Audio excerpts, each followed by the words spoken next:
Welcome to Practice Playbook, where we get real about what it takes to build, grow, and run a modern financial advisory practice.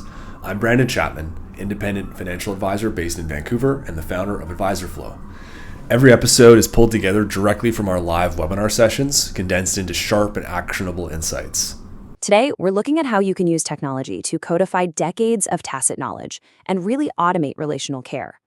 It's an amazing look at merging the human touch with digital efficiency. But before covering any content, let's factually introduce who appears in each source webinar. From the webinar Building Community as a Competitive Advantage, I'm very grateful to have two gentlemen who I know as being the top when it comes to building community in Canada, Reid McGruer and Cooper Millard. Reid brings a long-term perspective on relationships. He's been a long-time leader in my community, and I'm fortunate to have met him about 12 years ago now. Cooper brings a very practical and current approach in seeing what high-performing practices are doing today. Then, from the AdvisorFlow and Cloven webinar, my name is Massimo, one of the founders of Cloven. We're a CRM for financial advisors, specifically Canadian financial advisors. My name is Brad Hartfield. I look after sales and business development at AdvisorFlow.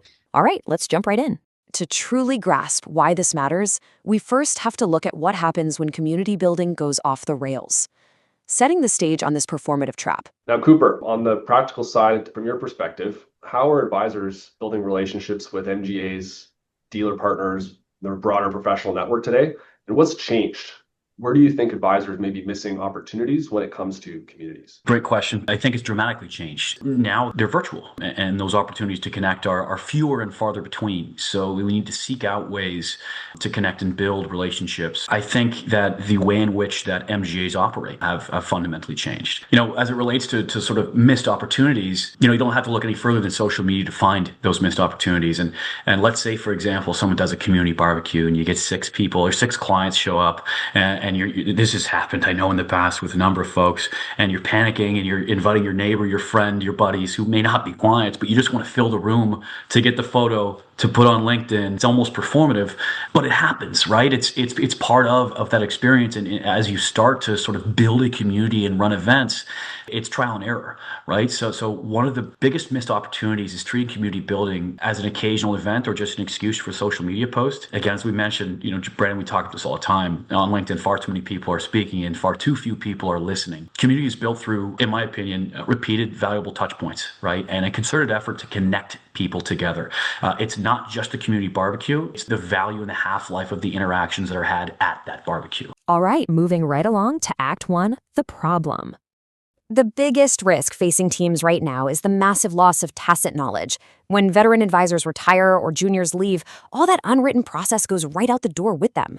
As it relates to book purchases and things transitioning, what's worked really well on my side with transitions is keeping the retiring advisor as involved as they want to be, because those relationships do not transition easily. 20 or 30 years can't be packed up into a year in terms of transferring trust. And then hosting events with the retiring advisor's perspective on how to make those events meaningful for those clients. And that's really helped us retain assets and then also grow relationships with clients in the book of business. So how do we fix it? While addressing how to manage these missing procedures, Reid McGruer said, one of the things that I learned early in the business is if you have a problem, turn it into a procedure. When I say the word procedure, that doesn't mean that it's just cyclical. It still has to have care and love. So one of the things that we did was we always made sure to have something quarterly that people could always talk about, look forward to. By the time they were talking about how great the last thing was, we could start talking about what's upcoming. That leaves us with a massive question for everyone watching. How do we actually codify that care? Because if we don't figure this out, we end up scrambling. Act 2, the bridge. Enter community forms. These are the tools that actually serve as the mechanism to codify all that tacit knowledge into shared, reusable templates. Now, the wisdom that advisors may using to operate at a high level, it's happening in the client meetings, the family conversations, the events, maybe the claims experience, referral conversations. And unless someone writes those things down, like Reid said about the business plan, those ideas can disappear. And so we're soft launching community forums within AdvisorFlow. And the idea is pretty simple. It's to help advisors browse proven templates for gathering client information, build off existing workflows, and then share those safely across your team. Over time, we want this to become a way for advisors to share practice management ideas, client experience stories, event examples, and lessons that they're learning as they work with their clients. I'm big about sharing everything I do because I think if other advisors run great businesses, then the clients are going to know what working with an independent's like versus working with a bank or some big brokerage. It's all about not reinventing the wheel, right? Take Herman Chan's corporate discovery form, for instance. The reason he created this is for any of his business owner clients. He's asking the same questions every time and gathering the same documents. So this template will be available in the Advisor Flow product next week. If you like it, be sure to add Herman on LinkedIn and give him a shout and say thank you. He's also got a personal financial assessment, which is essentially just ranking where people feel they're at. At Georgia, we had the IPS, or Introductory Planning Services questionnaire. I think every advisor should be having templates at different stages in the process and then customize them to your unique clientele. He's also added a field underwriting question, so you could send this to a client before you start asking them about their family history. So basically get the boring stuff taken out of the way so you can have a deeper value conversation. Or think about a smaller or newer firm. Why spend a decade on trial and error when you can just adopt a proven method? Parth Shah, he's a Toronto-based advisor as well. He works primarily in the wealth space, and so he's added a private wealth strategy assessment form. Okay, let's connect all of this to the operational side. Act 3, the engine. This is where it gets incredibly cool. To eliminate duplicate work, the templates connect directly to your systems.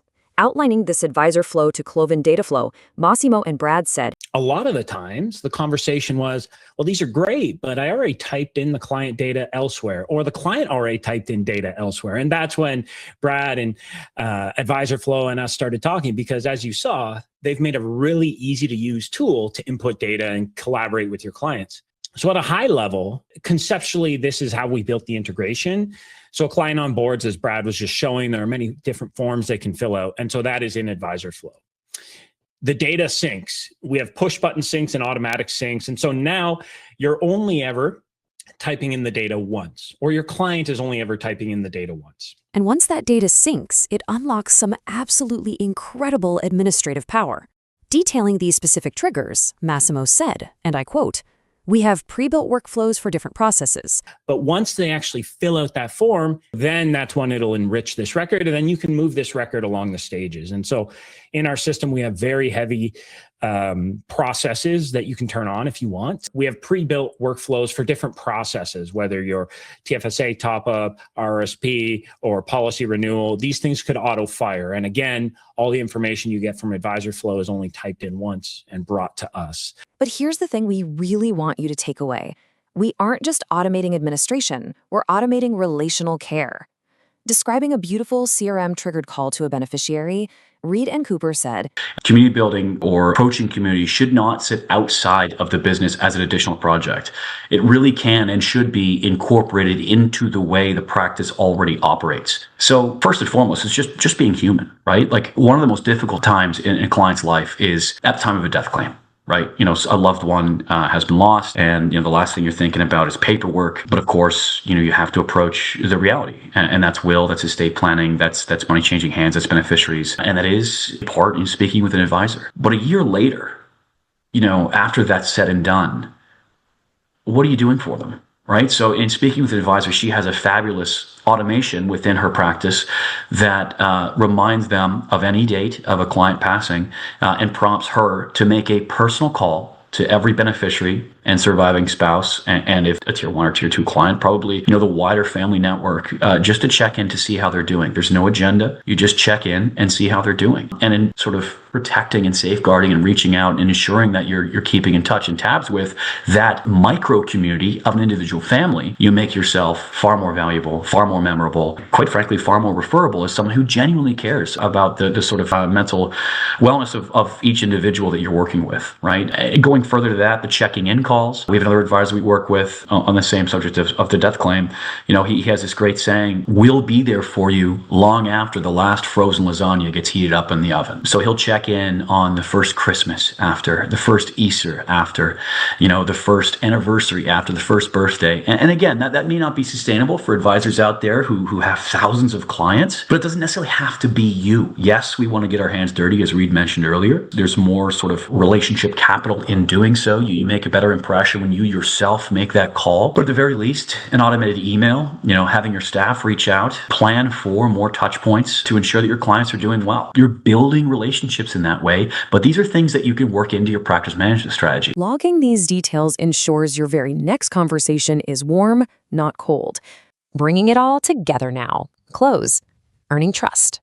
This really is the core philosophy behind everything we've looked at today. Delivering the final word on how we build this connection, Brandon Chapman said, and I quote, "Marketing is going to get you attention. Community is going to get you trust." Marketing is going to get you attention. Community is going to get you trust. At the end of the day, trust is the currency of our business. And both Reed and Cooper have a great deal of trust in their respective communities because they show they care on a consistent basis. And that doesn't mean just posting a lot on social media. That means actually reaching out to someone when something's going on in their life and showing they care.